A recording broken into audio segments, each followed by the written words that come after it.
और ये चीज भारत के साथ में किया गया और आज नहीं, इससे पहले कई बार किया गया। अगर शार्दुल ठाकुर ने डीआरएस ना लिया होता तो वो सस्ते में निपट जाते और वापस पवेलियन चले जाते और भारतीय टीम को खामियाजा भुगतना पड़ता। ये विदेशी गोरे अंपायर हमेशा भारतीय टीम के साथ में जो है वो गलत करते रहते हैं और यही गलती का खामियाजा टीम इंडिया को भुगतना पड़ता है। और इसी चाल में फंस करके कहीं ऐसा ना हो जाए कि ऑस्ट्रेलिया को मुंह की खानी पड़ जाए। किस तरीके से अंपायर साफ तौर पर बेईमानी करते नजर आ रहे हैं। WTC के फाइनल मुकाबले में ऑस्ट्रेलिया ने कर दी है टीम इंडिया के साथ बेईमानी। अंपायर्स ने दिया है टीम इंडिया को धोखा और कैसे भारतीय क्रिकेट टीम को हराने वाली साजिश रची गई है ओवल में, बताएंगे एक एक इसके पीछे की कहानी। परत दर परत आपको हम जानकारी देंगे कैसे टीम इंडिया के साथ में मिलकर की गई है गड़बड़झाला, मिलकर की गई है साजिश। बने रहिए इस वीडियो के अंत तक, बिना स्किप किए हुए इस वीडियो को देखिएगा।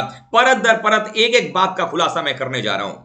दरअसल भारत और ऑस्ट्रेलिया के बीच में WTC का फाइनल मुकाबला खेला जा रहा है। 3 दिनों का खेल हो चुका है और अभी भी ऑस्ट्रेलिया की बढ़त भारतीय टीम के ऊपर में काबिज है। 296 रनों की लीड ऑस्ट्रेलिया ने ले ली है, 6 विकेट उसके अभी बचे हुए हैं।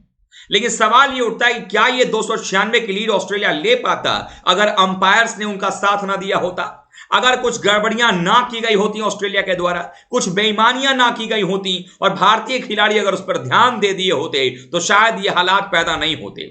आप भी सोच रहे होंगे आखिरकार मैं ऐसा क्यों कह रहा हूं, क्यों ऑस्ट्रेलियाई टीम के जो प्लेयर थे वो लगातार बेईमानी करते रहे और अंपायर्स जो है इस बात पर ध्यान देते नजर नहीं आए। हम सब ने यह बात देखी कि भारतीय क्रिकेट टीम के जो बल्लेबाज है वो गेंद को छोड़ते हुए आउट होते नजर आए। शुभमन गिल को देखा गेंद छोड़ते आउट हो गए, पुजारा गेंद छोड़ते आउट हो गए, जडेजा जब गेंद को खेल रहे थे खेलना कहीं और चाह रहे थे, गेंद कहीं और जा रही थी। लेकिन जब शार्दुल ठाकुर और अजिंक्य रहाणे बैटिंग कर रहे थे उस समय भी थोड़ी बहुत परेशानी जरूर आई, लेकिन उन्होंने ठीक ठाक बल्लेबाजी करके टीम को एक अच्छे स्कोर तक पहुंचाया और उसके बाद टीम में अभी भी टीम इंडिया जो है मैच में बनी हुई नजर आ रही है। लेकिन कई सारे सवाल कई पूर्व एक्सपर्ट्स ने भी उठाए हैं। हालांकि मैं ये नहीं कहता कि वो सही है या गलत है, क्या वो सच बोल रहे हैं या झूठ बोल रहे हैं, लेकिन सवाल ये उठता है कि आखिरकार अंपायर्स इस बात पर क्यों नहीं ध्यान दे रहे हैं। हुआ कुछ ऐसा है कि जब टेस्ट मैच का पहला दिन था हम सब ने देखा, अमूमन हम सब जानते हैं कि गेंद जो है वो रिवर्स स्विंग, और खासकर ड्यूस को अगर देखें थोड़ा समय लगता है रिवर्स स्विंग होने में। एक तरफ खुरदुरा पार्ट हो जाता है, एक तरफ चमका कर रखते हैं, फिर रिवर्स स्विंग होता है, बल्लेबाज को बिना दिखाए गेंदबाज के ऊपर गेंदबाजी करता है, उसमें फंसाता है। लेकिन क्या हो कि अगर ये रिवर्स स्विंग की हालत 15वें 16वें ओवर में ही नई बॉल के साथ होने लग जाए तो फिर इसे आप क्या कहेंगे। दरअसल ये सवाल इसलिए मन में उठा है क्योंकि ये चीजें देखी गई हैं। एक ऐसा वीडियो भी सामने आया था जिसको लेकर के पाकिस्तान के पूर्व क्रिकेटर बासित अली ने भी इस बात पर सवाल उठाया कि जब मैच चल रहा था 15वें ओवर से 17वें ओवर के बीच में, उस समय हालांकि विकेट भारत का गिर चुका था लेकिन विराट कोहली क्रीज पर थे, पुजारा आए हुए थे, वहां पर स्मिथ को देखा गया कि वो बॉल लेकर के, जबकि उनके हाथ में टेपिंग बंधी हुई है और उसके बाद बॉल को वो रब कर रहे हैं, जबकि आपको पता है कि बॉल चमकाने के लिए या आप देखते हैं कि तौलिया एक अलग तरीके की होती है, अंपायर्स की निगरानी में चीजें होती हैं, पसीना लेकर के आप पोंछते हैं, बॉल पे लगाते हैं ताकि उसकी शाइन बरकरार रखी जा सके और पहले 15-16 ओवर में यह किया जा सकता है। लेकिन यह चीज जब रब करते हैं, आपके हाथों में बैंडेज लगा हुआ है, वो थोड़ा सा रूखापन होता है। ये बात बासित अली कह रहे हैं, मैं नहीं कह रहा हूं, ये उन्होंने कहा जो कि क्रिकेट खेल चुके हैं। उनका यह मानना है कि क्यों नहीं अंपायर्स देख रहे थे, क्यों नहीं भारतीय खिलाड़ी ने ऑब्जेक्शन किया, इवन एक बार बॉल बदला भी गया तो क्यों नहीं इस चीज को किया गया। और उनका यह मानना है कि जिस बॉल को पुजारा छोड़ रहे थे वो बॉल की जो शाइन थी, अगर आप उसको देखेंगे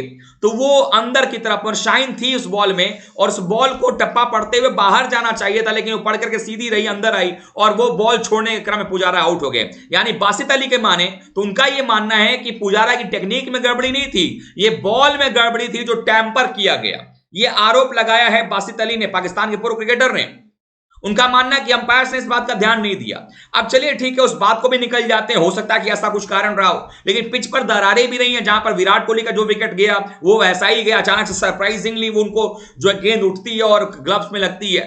लेकिन एक चीज और नजर आई और उस बेईमानी के बारे में बताना चाहता हूं। आप लोगों ने देखा होगा जब भारतीय टीम बॉलिंग कर रही थी उस टाइम पर कई बार अपील किया मोहम्मद शमी ने, मोहम्मद सिराज ने, कई बार ऐसा हुआ कि विकेट पर बॉल लग टकरा रही थी एलबीडब्ल्यू के लिए, लेकिन अंपायर साहब ने क्या किया, नॉट आउट का निर्णय दिया। इसी क्रम में जो है कई बार ऐसा हुआ कि जब रिव्यू लिया गया वहां पता चला कि वो जो है रिव्यू अंपायर कॉल की वजह से बच गए। लेकिन जब भारतीय पारी में जब ऐसा कारनामा देखने को मिला तो अंपायर्स को लगता था कि मानो कब ये विकेट पर जाकर गेंद टकराए, कब जाकर विकेट ये गेंद जो है पैड पर टकराए और अपनी उंगली खड़ा करें। अभी आधी भी अपील ऑस्ट्रेलियाई गेंदबाज नहीं कर पा रहे थे। रिचर्ड इलिंगवर्थ और क्रिस गैफने को मानो जैसे कि उनको इंतजार था कि बस हवा में हाथ उठे हम उंगली खड़ी कर दें, और ये चीज भारत के साथ में किया गया और आज नहीं, इससे पहले कई बार किया गया है। तो ये अंपायर की भी साजिश साफ तौर पर नजर आ रही है कि जब भारतीय गेंदबाज अपील कर रहे थे, जहां पर लग रहा था कि शायद कुछ डाउट है, आउट हो सकता है, वहां पर तो बिल्कुल आउट नहीं दे रहे थे। आपको एक तस्वीर दिखाता हूं, जरा इस तस्वीर में देखिए, एलेक्स कैरी साहब जो है स्वीप करने गए जडेजा की बॉलिंग पर, बिल्कुल बीचों बीच जांघों के बीच में मिडिल स्टंप पर बॉल लग रही है एक तरीके से। वहां क्रिस गैफने साहब ने सर हिलाकर कह दिया नहीं भैया नॉट आउट है। डीआरएस लिया गया और उसमें पता चला कि ये तो कहीं कुछ टच ही नहीं था, ये विकेट हिटिंग था और तब आउट। यानी कि हम डीआरएस ले करके विकेट ले पाते हैं, लेकिन अगर ऑस्ट्रेलिया वाले हल्की भी अपील कर दें तो भाई अब बैटिंग वाली टीम, इंडियन टीम समझ ले, अगर डीआरएस होगा तो ले लेगी, नहीं होगा तो आपको पवेलियन जाना पड़ेगा। उसके अलावा दो इंस्टेंस आप लोग को और याद होंगे, अजिंक्य रहाणे को कैसे आउट दिया था वहां पर अंपायर ने पैट कमिंस की गेंदबाजी पर। वो तो शुक्र हो कि डीआरएस था, और जब डीआरएस लेने के लिए गए तो पता चला कि ये तो नो बॉल था। अगर वो डीआरएस नहीं लेते तो क्या पता नो बॉल ही पता नहीं चलता और अजिंक्य रहाणे निकल लेते। शार्दुल ठाकुर के साथ में ऐसा ही हुआ। शार्दुल ठाकुर को भी एलबीडब्ल्यू इनके ही गेंदबाजी पर पैट कमिंस के कर दिया गया था, लेकिन शार्दुल ठाकुर भी डीआरएस ले लेते हैं और डीआरएस लेने के बाद पता चलता है कि थर्ड अंपायर बता रहे हैं कि ये तो नो बॉल है। यानी अगर शार्दुल ठाकुर ने डीआरएस ना लिया होता तो वो सस्ते में निपट जाते और वापस पवेलियन चले जाते और भारतीय टीम को खामियाजा भुगतना पड़ता।